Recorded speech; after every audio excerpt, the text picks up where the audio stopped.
Alors, on voit Anne-Christine qui... La première chose chez Anne-Christine qu'on voit en fait, qui est assez flagrant, c'est son déplacement vertical. Et puis son mouvement de bras légèrement trop accentué, surtout vers l'avant. Le pendule arrière est correct, mais le pendule avant va vraiment trop, même en avant d'elle, on le voit sur cette image-là. Donc son pendule avant à Anne-Christine est vraiment trop en avant d'elle. Okay, ses angles sont corrects, on peut les mesurer. Mais si on prend le moment où elle est plus en arrière avec son bras, disons ici, qui doit être environ à... On a un bon 90 degrés. Puis ensuite de ça, si on prend ce même bras en avant, on a un bon... On prend son épaule, humérus, coude, l'alignement. Donc l'angle est un petit peu plus fermé, ce qui est normal quand on a les bras qui vont vers l'avant. Mais le problème, c'est pas que ce soit trop fermé, parce que c'est naturel, mais c'est que ce soit trop en avant d'elle. Puis quand elle passe en avant de nous, on voit bien aussi son déplacement vertical qui est très très haut. Puis son atterrissage. Donc Anne-Christine, une des choses qu'on pourrait lui conseiller plus tard, ce serait d'un déplacement vertical plus vers l'avant et vers le haut, plutôt que vers le haut. Ok. Ensuite, elle est projetée vers l'avant d'une dizaine de degrés sûrement. Si on prend sa coxo, la verticale, voilà. Elle est à 10 degrés, ce qui est correct, ce qui est bien. En ce qui concerne son bassin de profil, il n'y a pas vraiment de problème. Elle avait un gros hoodie, donc on ne voit pas très bien s'il y a une antéversion ou une post-version du bassin à l'atterrissage. On voit qu'il se passe quelque chose, mais ce serait peut-être plus de profil. Donc on le verra de dos. En ce qui concerne l'appui du pied, on pourrait potentiellement lui dire que elle a trop de dorsiflexion. Ça c'est certain en fait.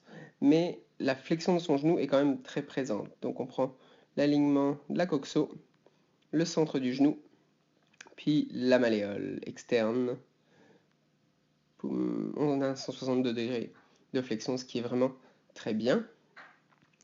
En revanche, l'autre chose qui est très marquante, c'est ça, cette dorsiflexion. Donc si on prend centre du genou, malléole externe et horizontale du pied, en 78, on peut même mettre un petit peu plus. Ouais, dans les 80 degrés, ce qui est un petit peu trop excessif. L'angle que prend Jean-François dans votre référence, c'est celui-là. Donc en dessous, il ne faut pas que ça dépasse 20 degrés finalement. Même 15 degrés, c'est déjà beaucoup. Vous voyez, on est à 25 degrés. Donc l'horizontale, le talon et l'horizontale de la chaussure.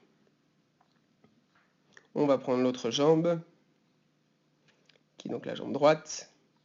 Et c'est la même chose, on a quand même une grande dorsiflexion. Heureusement, les chaussures sont quand même assez padées, avec un bon 12 mm de drop, comme elle nous disait. Donc ça, c'est bon pour elle. Regardez juste de profil aussi, vous pouvez observer quand même son bassin. Regardez ce qui se passe quand elle arrive au sol. Je vais vous enlever ça. Regardez comment elle se déhanche quand même sur la droite. Puis on peut le voir à gauche aussi. On va le voir de dos, mais vous pouvez déjà commencer à l'observer. Qu'un côté et de l'autre, elle y va dans son bassin. Elle s'écrase dans sa coxo-fémorale. Regardez l'autre côté droit. Surtout à droite en fait. Ça a l'air d'être moins pire à gauche, on le verra plus tard. Donc de profil, c'est ça. On a vu la posture, on a vu les bras, on a vu le déplacement vertical, on a vu le bassin, on a regardé le genou. On pourrait dire un petit peu trop, regardez en arrière, un petit peu trop d'overpulling, légèrement. Au maximum de la flexion, ici.